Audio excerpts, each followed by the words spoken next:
The world has known traditional ATMs like these ever since they were invented back in the mid-1960s, where you punch in a code to confirm it's you and then pull real cash backed by a government authority. But by the end of this January, this city, Asia's financial hub of Hong Kong, will get its very first Bitcoin ATM. This is what it looks like. Its maker told me how it works.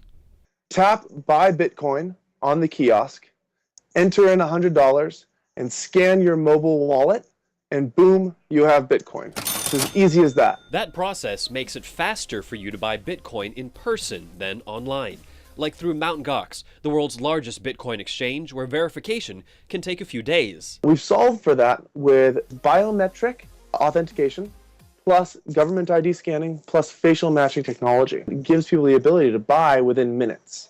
Your Bitcoins are stored in your digital wallet. Once Bitcoin is in your digital wallet, you can buy real-world stuff and avoid credit card or transfer fees.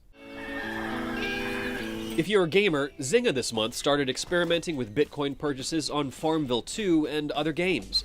If you're traveling, you can get Hyatt and Marriott hotel rooms if you buy gift cards with your Bitcoins. Popular crowdsource website coinmap.org tells you if there's a nearby retailer that takes the virtual currency.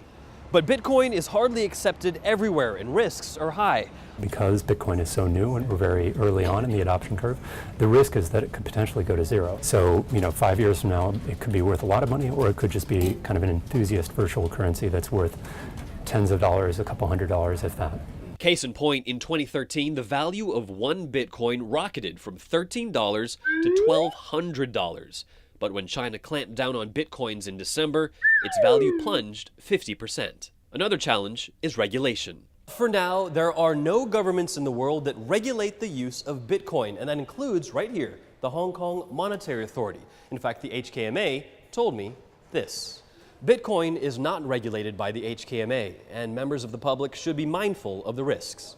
Another risk is security. While you can just chuck a regular ATM receipt, keep your Bitcoin ATM receipt safe and avoid what one Bloomberg anchor did during a show.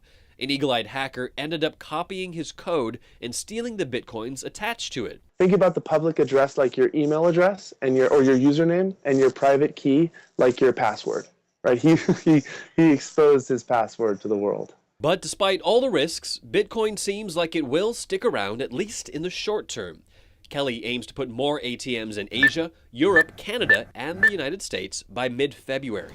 So if you pass by a Bitcoin ATM, sure, check it out, but think really hard if you want to stick to the safety of real-world cash, or if you want to dabble in the risk and potential reward of virtual coin.